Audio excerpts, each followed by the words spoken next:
पहले बात करते हैं टाइम मैनेजमेंट की, राइट। स्टूडेंट को मैंने आपको बताया था कि प्रेशर जनरेट आपने कब किया था, जब आपने पुअर टाइम मैनेजमेंट और प्रोक्रेस्टिनेशन किया था। दो सेगमेंट आपने किया था, यानी आज के काम को कल पे टाल देना, सबसे बड़ी गलती आपसे यह हुई थी, और दूसरा डेली लाइफ को, डेली गोल्स को पूरा ना करना। तो टाइम मैनेजमेंट जो होता है वो सबसे इंपॉर्टेंट, यानी समय प्रबंधन सबसे जरूरी फेनोमेनन होता है।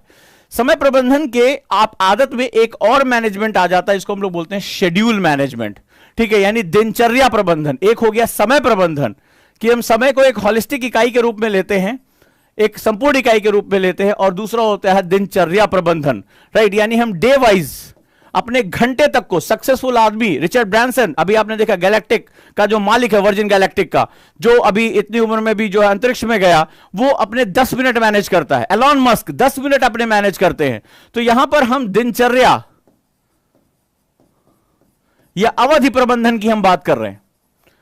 जब हम समय की बात करते हैं, समय की इकाई लेते हैं, भैया हमें 2022 में आईएएस बनना है, 2024 में आईएएस बनना है, सर 2025 में एग्जाम देना है, ठीक है, आप बड़ी बड़ी बातें करते हैं, तो आप समय की बात करते हैं। ज्यादातर लोग यहीं पर आकर रुक जाते हैं। मैं आपसे कहता हूं कि अगर इससे आगे जाना है तो आपको शेड्यूल मैनेजमेंट करना पड़ेगा कि मैं इतने समय ये काम करता हूं, मैं इतने बजे हिस्ट्री पढ़ता हूं, इतने बजे ज्योग्राफी, ये मेरी क्लास का टाइम है, इतने बजे मैं कॉलेज जाता हूं, इतने बजे मैं सो जाता हूं, इतने बजे उठकर मैं फलाना एक्सरसाइज करता हूं। इसका मतलब होगा शेड्यूल मैनेजमेंट, यानी आपकी पूरी लाइफ सिर्फ एक दिन 24 घंटे की लाइफ है, और आप 24 घंटे मैनेज करते हैं अपने आप को, सिर्फ 24 घंटे। आपके लिए 2022, 2023, 2024 कोई मैनेज का बात नहीं होती है। आप सिर्फ टाइम मैनेजमेंट की बजाय आप शेड्यूल मैनेजमेंट करना शुरू कर देते हैं। और जब आप शेड्यूल मैनेजमेंट शुरू कर देते हैं तो इसको हम लोग जो है आज की डेट में पूरी दुनिया में इसको माइक्रो मैनेजमेंट कहते हैं। क्या बोलते हैं इसको? सूक्ष्म प्रबंधन कहा जाता है। यानी आप अपनी पर्सनल चीजों पर जो है वो ध्यान देना शुरू कर देते हैं। This is known as micro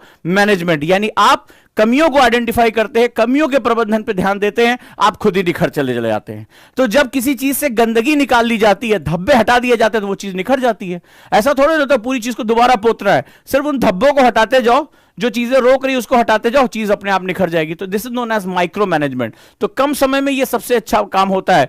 तो हम लोग क्या करेंगे, अब हम लोग शेड्यूल मैनेजमेंट पे बात करेंगे, ठीक है। तो सबसे पहला जो आप गलती करते हैं, सबसे पहला जो अपना टाइम टेबल बनाइए, कोई भी हो, 8 घंटे का, 10 घंटे का, 6 घंटे का, 7 घंटे का, जो आपका मन है, जो आपकी क्षमता है। आप स्कूल जाते हैं, कॉलेज जाते हैं, आप अभी 24 घंटे अपने यूपीएससी की प्रिपरेशन कर रहे हैं, जैसी आपकी क्षमता हो, but make sure it should be steady. ये है उसका क्रम। आपने कहा साहब मैं 7 घंटे पढ़ता हूं, पढ़ो, कहां, कौन मना कर रहा है, ठीक है। फलनवा 12 घंटे, भूल जाओ उसको, फलनवा को। तुम 7 घंटे पढ़ते हो, 7 घंटे, but it is your graph कि आप Monday, Tuesday, Wednesday, Thursday, Friday, Saturday, ठीक है, आप अपना स्टडी टाइम टेबल लेके चलते हो। यानी मैं अपने शेड्यूल में, मुझे 7 घंटे बैठना है तो मुझे बैठना है, मेरी बॉडी फिक्स है। मेरी बॉडी जैसे भूख जो है वो खाना मांगती है, सोना मांगती है, वैसे पढ़ना मांगती है। तो schedule management all about taking habits, ठीक है, वैसे मेंटेनिंग द प्रॉपर हैबिट्स। तो शेड्यूल मैनेजमेंट आप एक हैबिट बना, पढ़ना आपकी हैबिट हो गई है, तो आपने स्टडी टेबल बना लिया।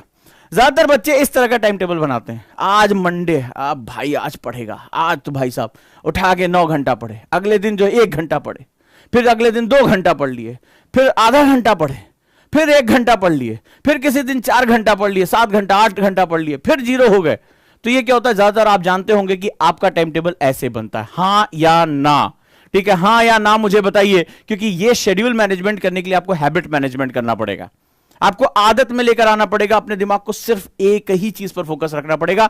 तो आपका ये सोशल मीडिया, फलाना मीडिया, मित्र, दोस्त, शादी, यार, परिवार, सब किनारे हो जाएंगे, क्योंकि ये सभी आपका समय मांग रहे हैं। सोशल मीडिया आपका समय मांग रहा है, फेसबुक आपका लाइक जो है वो समय मांग रहा है, मित्र यार की शादी समय मांग रही है, परिवार समय मांग रहा है, कहीं भी जाना है, बकैती करना है, समय मांग रहा है। और समय जब मांग ले जाएगा तो शेड्यूल कहां से मैनेज करोगे, क्योंकि तुम्हारे पास तो 24 घंटे ही हैं। समय तुम तब दे पाओगे ना जब तुमने सोचा कि अरे भाई अपन 2 साल बाद आईएएस तो बनेंगे ही बनेंगे, ठीक है। जब तुमने ये कहा था तब तुम समय की बात कर रहे थे। जब तुम इस पे आ गए तो वहां पर 24 घंटे ही बचे भाई मेरे, मैं तुम्हें कहां से दूंगा।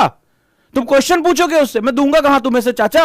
तुम मुझसे 1 घंटा कह रहे हो चलो यार घूम के आते, 12 बज रहा, चाय पी के आते, कहां से दूंगा मैं तुम्हें समय, है ही नहीं मेरे पास। बोले अबे जब ये वाली बात होती है, अबे यार कल पढ़ लेंगे, ये जितने भी लोग ये कहते हैं कल पढ़ लेंगे, भाई साहब संडे को पूरा दिन भर पढ़ेंगे, वो भाई साहब वो क्या कर रहे होते हैं, वो टाइम को देख रहे होते हैं कि 2 साल बाद अभी एग्जाम देना, 365 दिन पड़े हुए, अभी कौन सी जल्दी पड़ी है, आज करे सो काल कर, काल करे सो परसों, इतनी जल्दी कहां अभी पड़े बरसों।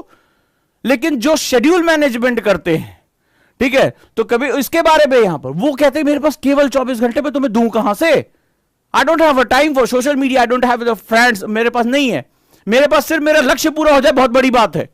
क्लियर है? तो आप जानते हैं कि सबसे बड़ी गलती क्या होती, ये होती है। सो मेक श्योर, अभी भी जिनको प्री देना है मेरे पास टाइम 2 महीने का, so I have to maintain my study time table at any cost, at any cost. मैं कॉलेज जाता हूं, मेरे पास सिर्फ 3 घंटे पढ़ने के लिए एक्स्ट्रा, यूपीएससी के लिए, पूरा दिन कॉलेज में निकल जाता, कोई बात नहीं, 3 घंटे है ना, why you thinking so big, अभी आ रहा हूं उस पॉइंट पे, ठीक है, कि जो फलाना 12 घंटे पढ़ता, नहीं सिर्फ 3 घंटे पढ़ना ना मेरे को, 3 घंटे का मेरा फिक्स है, इससे नीचे नहीं जाने दूंगा, ये मैं फिक्स करके रखूंगा। It will start create compounding. दुनिया का, आइंस्टाइन ने कहा था दुनिया का 8वां सबसे बड़ा आश्चर्य जो है वो कंपाउंडिंग है। ये धीरे धीरे